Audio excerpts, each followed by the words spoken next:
here, to say you have set up an information integration system, all you need to do is make your inverted index a little bigger. Now you have an information integration system. Here, you need to do a lot more work. But you keep the data still in the sources. Okay?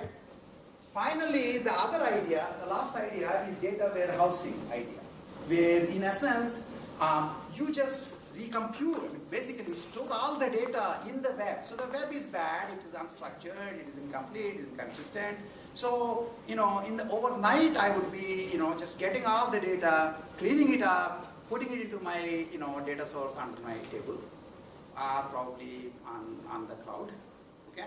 And then tomorrow, your queries will be answered with respect to this cleaned up data.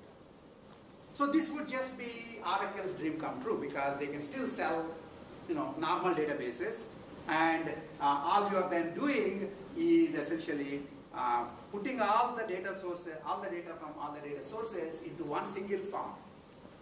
Okay. By the way, here I forgot to mention that reformulate the queries, record linkage is another problem here, and the schema mapping is another problem here.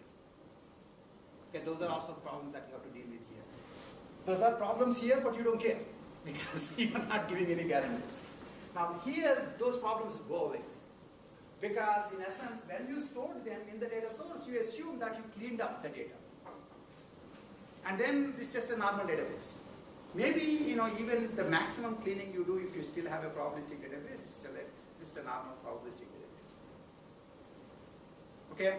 Now, this is the warehouse model where you get all the data and put it in the local database and support structured queries on the warehouse.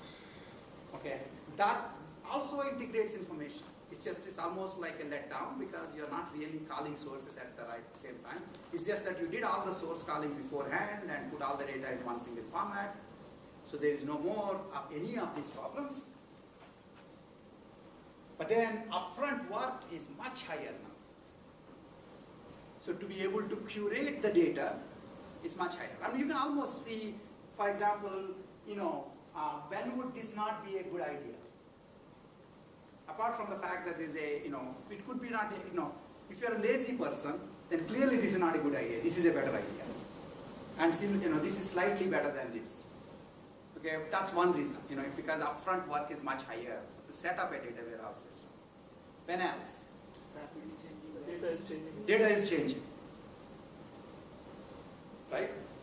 A third is that people actually can sue you. I mean, unfortunately, we still have courts. Even though we have World Wide Web, we have country-based courts, and the courts can sue you, right?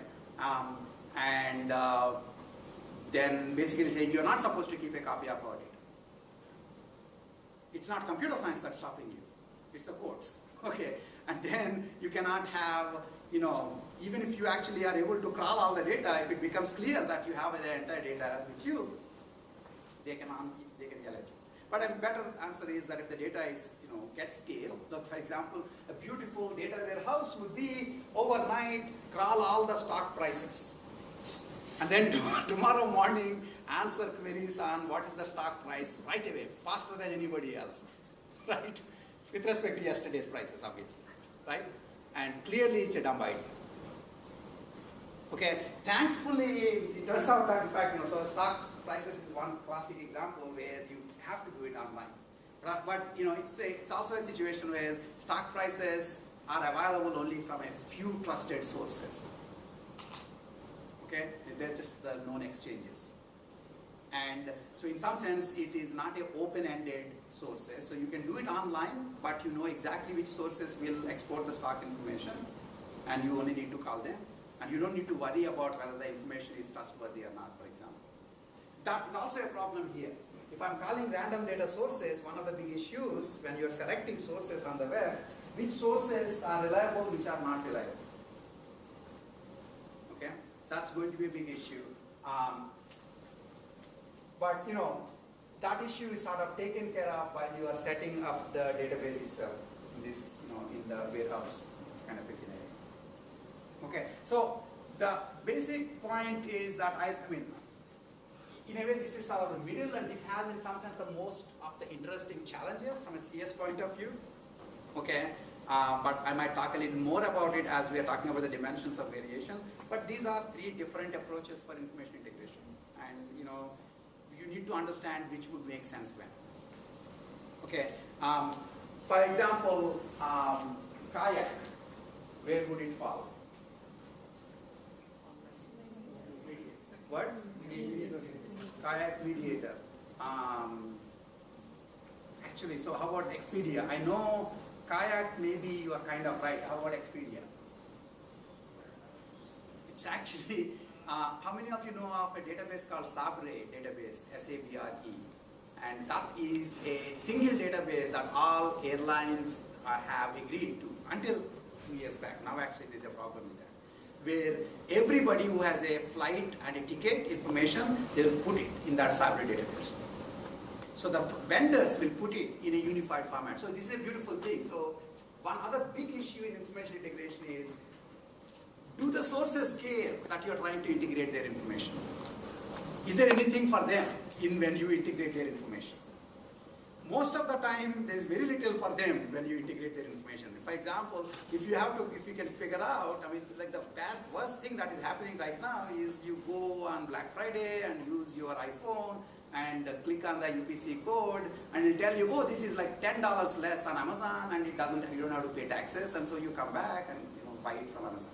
In the old days, you would actually buy it from Target or one of these stores, and we'll have to think, is it really worth me going all the way back to the internet just to get this extra $10?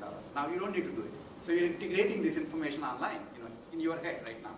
And it made, anytime that kind of information integration available, many sources may not be actually interested at all. So they don't want to make your life easy to the extent possible. Okay, but in the case of airlines, actually they agreed that it is worthwhile for them at some point of time. Southwest was one holdout. Southwest never, even now, it's not part of any database. Not only that, it won't allow direct calls from Kayak or Expedia. Don't you guys fly? This is new information for you guys. So if you want to buy Southwest, so at least one piece of information that you got, this other people didn't get because they didn't show up in the class, is if you want to buy a cheap ticket on Southwest, don't look at the cheapest ticket available on Kayak or Expedia, because they don't look at Southwest database. Because Southwest doesn't allow them to look at the database. Southwest thought, I'm sure we have cheaper people who will go on our airline. They know we give cheap tickets. They will take the time to come and look into our database. Yes? So it sounds like if you get the data sources to give you their data as it's rapidly changing, then the only real issue with the warehouse model would be simply the size and time it would take to integrate it. The staleness, you mean?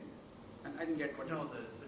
The size of the database would be the only issue. Yes, yeah. That's okay, but databases are meant to be large. And the database people are, they didn't, even before web and even after web, they're basically interested in, supporting, clean transactions on massive amounts of data.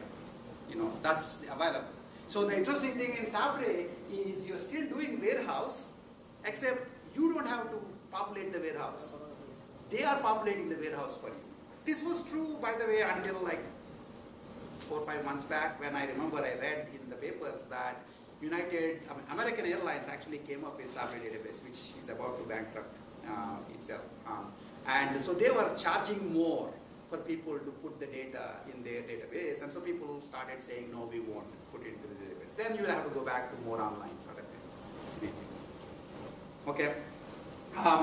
Okay, so I'll sort of end here. What I'll do part of next class before sort of ending the semester is drill down a little bit more and talk about some additional dimensions of variation in making these architectures, in implementing these architectures, including, obviously you can think of the type of data sources matters. Are they structured? Are they text-based? The integration that you're interested in doing. How much control do you have over the sources you're trying to integrate? The kind of output you're giving, and how general is your solution. So for example, the last thing you may want to remember is, you heard of mashups? Mashups are integration systems. Right? Okay, mashups are integration systems. The only reason we don't have a whole class for mashups is because mashups are integration for one query. That's it. Okay, so for example, it might be allowing you a way of clicking on a piece of address information in your email and it'll right away show the Google map, or click on the flight number and it'll show you the status of that flight, arrival status of that flight. If you click on that flight and say, has this flight been generally late or generally early in its lifetime? No, I'm sorry, that's a separate mashup. So you need a mashup for each query.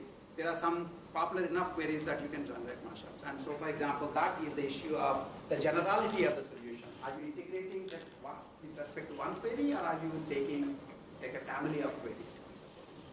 Okay. We'll come back to this when we come next class and look at those and